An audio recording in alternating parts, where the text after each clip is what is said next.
Today we're reading an article by Umberto Eco. It's titled Ur-Fascism.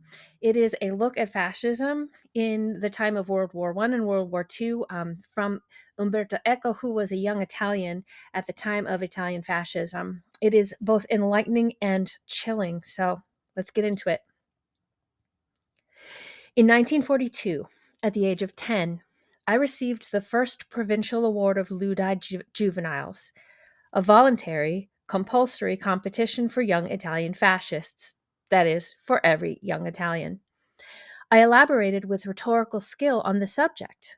Should we die for the glory of Mussolini and the immortal destiny of Italy? My answer was positive. I was a smart boy.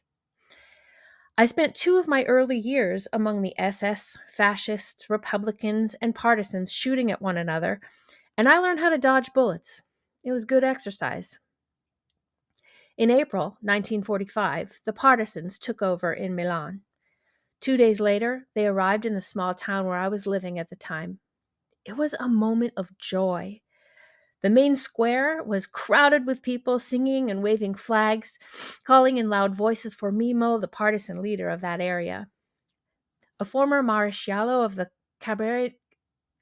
Carabinieri, which is basically a marshal of the police, Mimo joined the supporters of General Badoglio, Mussolini's successor, and lost a leg during one of the first clashes with Mussolini's remaining forces. Mimo showed up on the balcony of the city hall, pale, leaning on his crutch, and with one hand tried to calm the crowd. I was waiting for his speech because my whole childhood had been marked by the great historical speeches of Mussolini, whose most significant passages we memorized in school. Silence. Mimo spoke in a hoarse voice, barely audible. He said, "Citizens, friends, after so many painful sacrifices, here we are. Glory to those who have fallen for freedom." And that was it.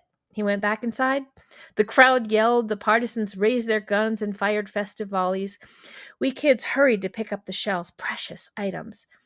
But I had also learned that freedom of speech means freedom from rhetoric. A few days later, I saw the first American soldiers. They were African Americans. The first Yankee I met was a black man, Joseph, who introduced me to the marvels of Dick Tracy and Lil Abner. His comic books were brightly colored and smelled good. One of the officers, Major or Captain Muddy, was a guest in the villa of a family whose 2 daughters were my schoolmates. I met him in the garden, where some ladies surrounding Captain Muddy talked in tentative French. Captain Muddy knew some French too. My first image of American liberators was thus: after so many pale faces in black shirts, that of a cultivated black man in a yellow-green uniform saying, "Oui, merci beaucoup, madame. Moi aussi j'aime le champagne." Champagne basically means, yes, thank you, madam. I do also like champagne. Unfortunately, there was no champagne, but Captain Muddy gave me my first piece of Wrigley's spearmint, and I started chewing all day long. At night, I put my wad in a water glass so it would be fresh for the next day. In May, we heard that the war was over. Peace gave me a curious sensation. I had been told that permanent warfare was the normal condition for a young Italian. In the following months, I discovered that the resistance was not only a local phenomenon, but a European one. I learned new, exciting words like Ressò, Maquis, Armée Secrète, Rote Kapelle, Warsaw Ghetto. I saw the first photographs of the Holocaust, thus understanding the meaning before knowing the word. I realized what we were liberated from. In my country today, there are people who are wondering if the resistance had a real military impact on the course of the war. For my generation, this question is irrelevant. We immediately understood the moral and psychological meaning of the resistance. For us, it was a point of pride to know that we Europeans did not wait passively for liberation. And for the young Americans who were paying with their blood for our restored freedom, it meant something to know that behind the firing lines, there were Europeans paying their own debt in advance. In my country today, there are those who are saying that the myth of the resistance was a communist lie. It is true that the communists exploited the resistance as if it were their personal property, since they played a prime role in it. But I remember partisans with kerchiefs of different colors. Sticking close to the radio, I spent my nights, the windows closed, the blackout making the small space around the set a lone luminous halo, listening to the messages sent by the voice of London to the partisans. They were cryptic and poetic at the same time. The sun also rises. The roses will bloom. And most of them were messaggi per la Franci, basically messages for the Franci. Somebody whispered to me that Franci was the leader of the most powerful clandestine network in northwestern Italy, a man of legendary courage. Franci became my hero. Franci, whose real name was Edgardo Sogno, was a monarchist, so strongly anti-communist that after the war he joined very right-wing groups and was charged with collaborating in a project for a reactionary coup d'etat. Who cares? Sogno still remains the dream hero of my childhood. Liberation was a common deed for the people of different colors. In my country today, there are some who say that the War of Liberation was a tragic period of division, and that all we need is national reconciliation. The memory of those terrible years should be repressed, refoulé, verdrängt, shoved down, basically, ignored. But Verdugung causes neurosis. If reconciliation means compassion and respect for all those who fought their own war in good faith, to forgive does not mean to forget. I can even admit that Eichmann sincerely believed in his mission. But I cannot say, okay, come back and do it again. We are here to remember what happened and solemnly say that they must not do it again. But who are they? If we still think of the totalitarian governments that ruled Europe before the Second World War, we can easily say that it would be difficult for them to reappear in the same form in different historical circumstances. If Mussolini's fascism was based on the idea of a charismatic ruler, on corporatism, on the utopia of the imperial fate of Rome, on an imperialistic will to conquer new territories, on an exacerbated nationalism, on the ideal of an entire nation regimented in black shirts, on the rejection of parliamentary democracy, on anti-Semitism, then I have no difficulty in acknowledging that today the Italian Alleanza Nazionale, born from the post-war fascist party MSI, and certainly a right-wing party, has by now very little to do with the old fascism. In the same vein, even though I am much concerned about the various Nazi-like movements that have arisen here and there in Europe, including Russia, I do not think that Nazism in its original form is about to reappear as a nationwide movement. Nevertheless, even though political regimes can be overthrown and ideologies can be criticized and disowned, behind a regime and its ideology there is always a way of thinking and feeling, a group of cultural habits, of obscure instincts and unfathomable drives. Is there still another ghost stalking Europe? Not to speak of other parts of the world? Ionesco once said that only words count and the rest is mere chattering. Linguistic habits are frequently important symptoms of underlying feelings. Thus, it is worth asking why not only the resistance but the Second World War was generally defined throughout the world as a struggle against fascism. If you reread Hemingway's For Whom the Bell Tolls, you will discover that Robert Jordan identifies his enemies with fascists, even when he thinks of the Spanish Phalangists. And for FDR, The victory of the American people and their allies will be a victory against fascism and the dead hand of despotism it represents. During World War II, the Americans, who took part in the Spanish War, were called premature anti-fascists, meaning that the fight against Hitler in the 40s was a moral duty for every good American, but fighting against Franco too early in the 30s smelled sour, because it was mainly done by communists and other leftists. Why was an expression like fascist pig used by American radicals 30 years later to refer to a cop who did not approve of their smoking habits? Why didn't they say Cagular pig, Phalangist pig, Ustache pig, Kiesling pig, Nazi pig? Those are all fascist-like, but from different countries in the world. Mein Kampf is a manifesto of a complete political program. Nazism had a theory of racism and of the Aryan chosen people, a precise notion of degenerate art, entartete Kunst, a philosophy of the will to power, and of the Übermensch. Nazism was decidedly anti-Christian and neo-pagan, while Stalin's Diamat, the official version of Soviet Marxism, was blatantly materialistic and atheistic. If by totalitarianism one means a regime that subordinates every act of the individual to the state and to its ideology, then both Nazism and Stalinism were true totalitarian regimes. Italian fascism was certainly a dictatorship, but it was not totally totalitarian, not because of its mildness, but rather because of the philosophical weakness of its ideology. Contrary to common opinion, fascism in Italy had no special philosophy. The article on fascism, signed by Mussolini in the Treccani Encyclopedia, was written or basically inspired by Giovanni Gentile, but it reflected a late Hegelian notion of the absolute and ethical state, which was never fully realized by Mussolini.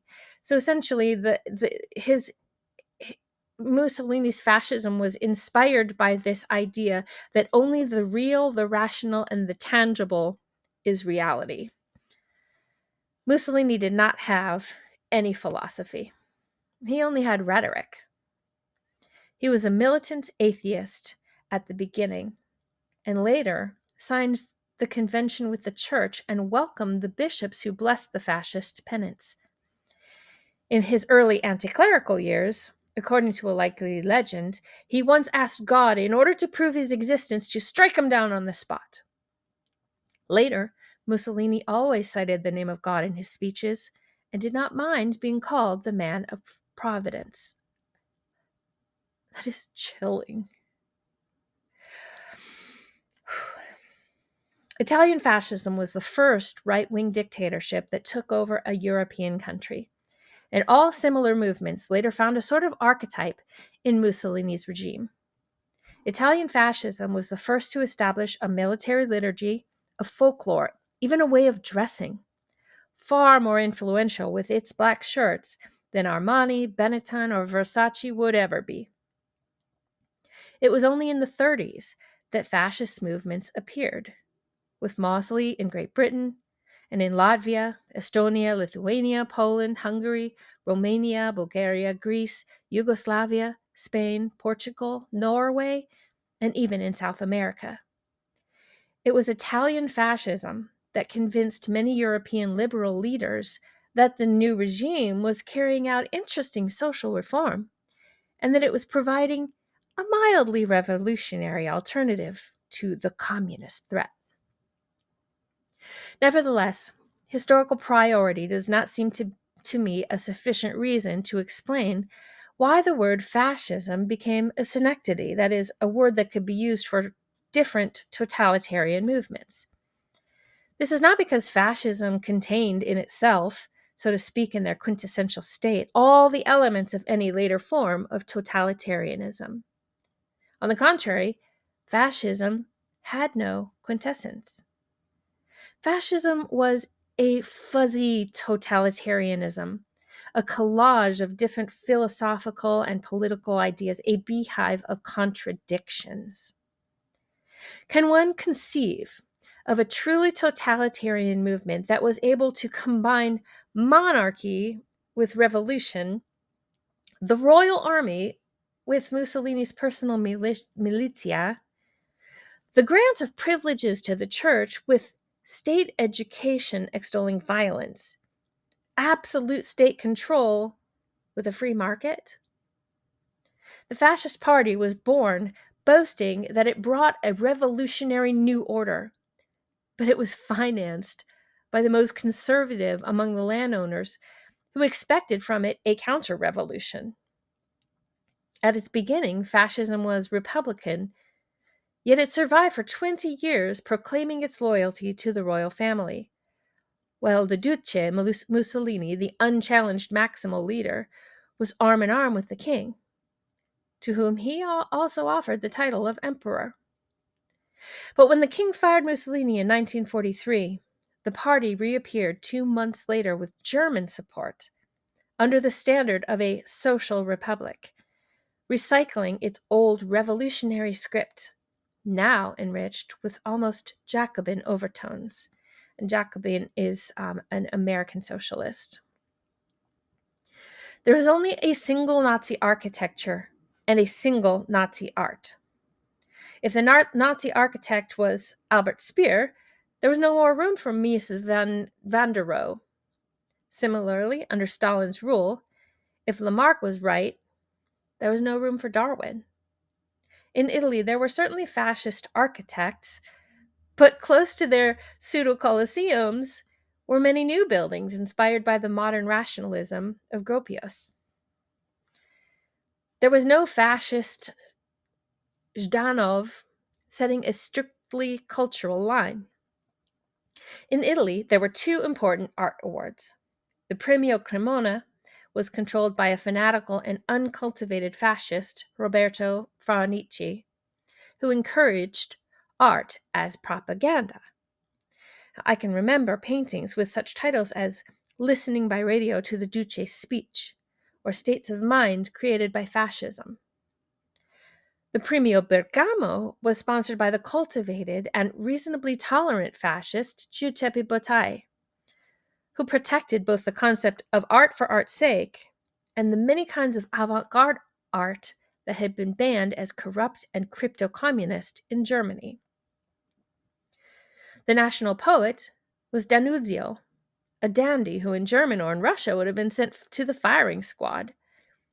He was appointed as the bard of the regime because of his nationalism and his cult of heroism, which were in fact abundantly mixed up with influences of French fin de siècle decadence, end of the century.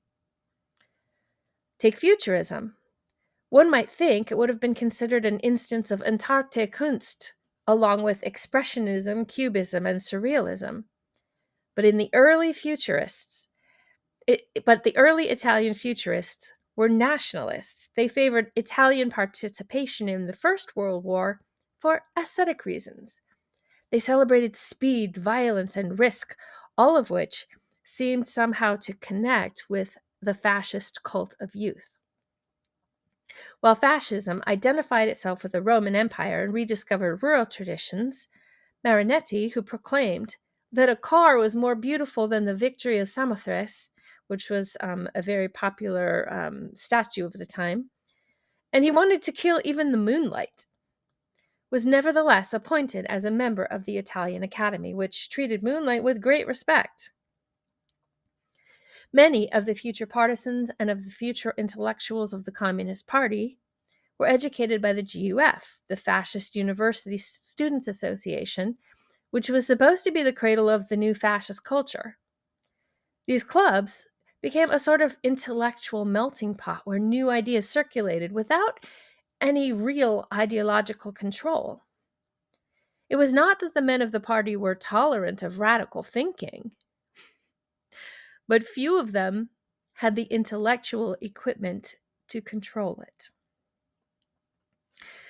During those 20 years, the poetry of Montale and other writers associated with the group called the Ermitici was a reaction to the bombastic style of the regime, and these poets were allowed to develop their literary protest from within what was seen as their ivory tower.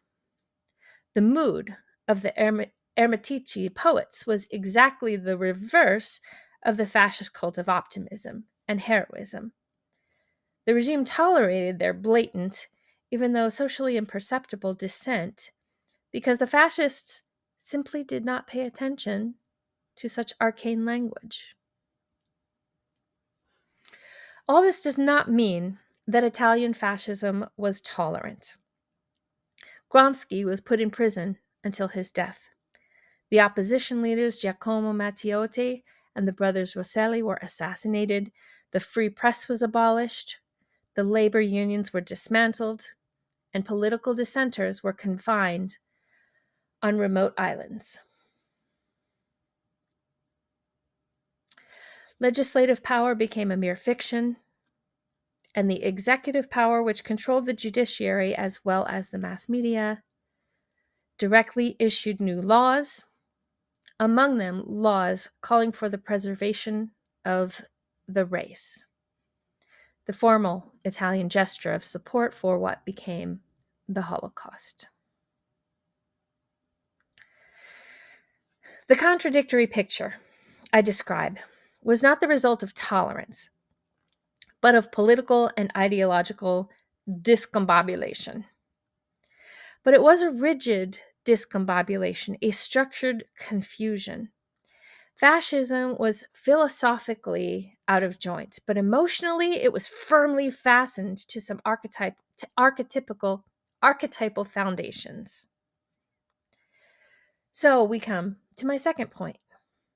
There was only one Nazism, but we cannot label Franco's hyper-Catholic Falangism as Nazism, since Nazism is fundamentally pagan, polytheistic, and anti-Christian.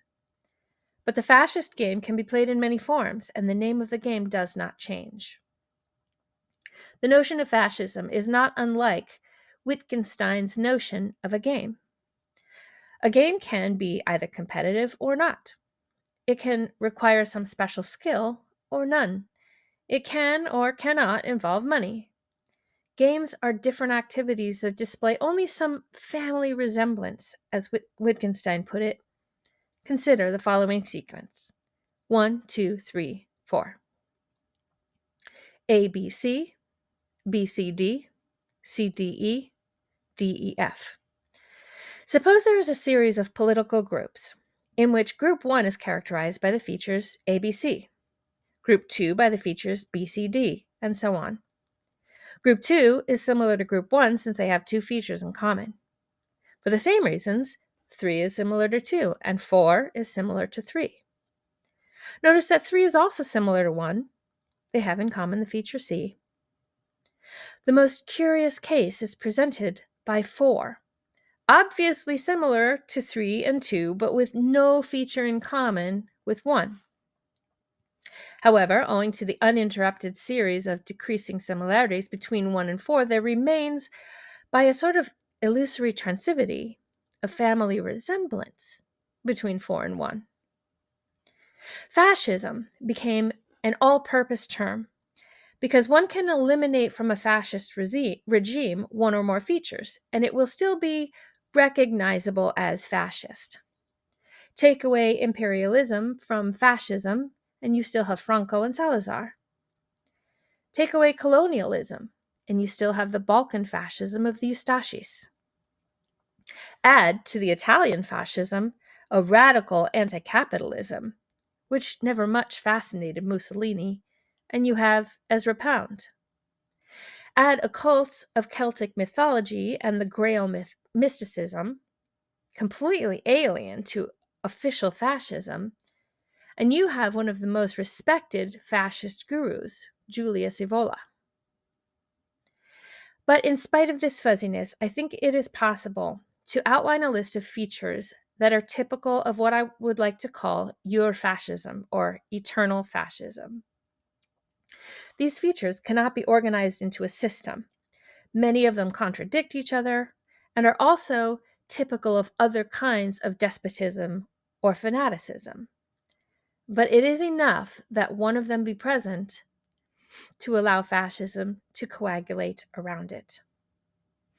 Now, I'm going to actually skip through each of these features because I'm going to come back with a different set of YouTube's videos to go through these in a little bit more detail, but I would like to skip down to the end and finish his story, and then we will come back to the rest of these. On the morning of July 27th, 1943, I was told that according to radio reports, fascism had collapsed and Mussolini was under arrest. When my mother sent me out to buy the newspaper, I saw that the papers at the nearest newsstand had different titles. Moreover, after seeing the headlines, I realized that each newspaper said different things. I bought one of them blindly and read a message on the first page, signed by 5 or 6 political parties. Among them, the Democrazia Cristiana, the Communist Party, the Socialist Party, the Partito d'Azione, and the Liberal Party. Until then, I had believed that there was a single party in every country. And then in Italy, it was the Partito Nazionale Fascista. Now I was discovering that in my country, several parties could exist at the same time. Since I was a clever boy, I immediately realized that so many parties could not have been born overnight, and they must have existed for some time as clandestine organizations.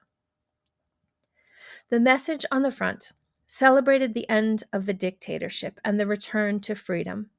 Freedom of speech, of press, of political association.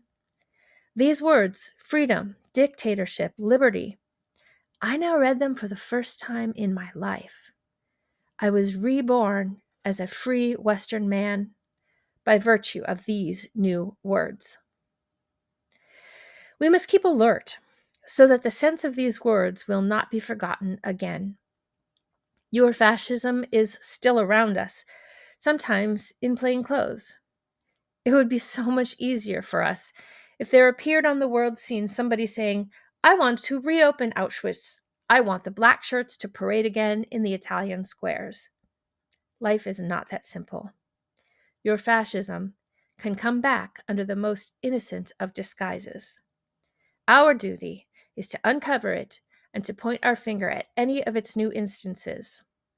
Every day in every part of the world, Franklin Roosevelt's words of November 4th, 1938 are worth recalling. I venture the challenging statement that if American democracy ceases to move forward as a living force, seeking day and night by peaceful means to better the lot of our citizens, fascism will grow in strength in our land. Freedom and liberation are an unending task. Let me finish with a poem by Franco Fortini, and I will read it in English. On the bridge's parapet, the heads of the hanged. In the flowing rivulet, the spittle of the hanged. On the cobbles of the marketplaces, the fingernails of those lined up and shot. On the dry grass in the open spaces, the broken teeth of those lined up and shot.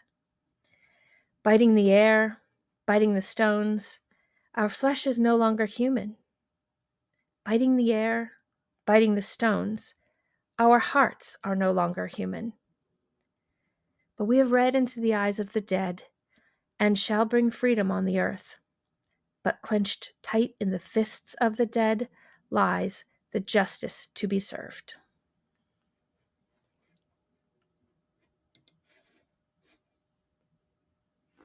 Thanks for sticking with me. Chilling. But thanks again for sticking with me. It's Snarky Positivity. Please subscribe. I'm hoping to get to 50 subscribers soon so that I can go live on YouTube. And I am learning all of this at the same time as you. It is just stuff that I am interested in, and I am finding it incredibly enlightening and chilling. So thanks for sticking with me. I'll see you next time. Okay, bye.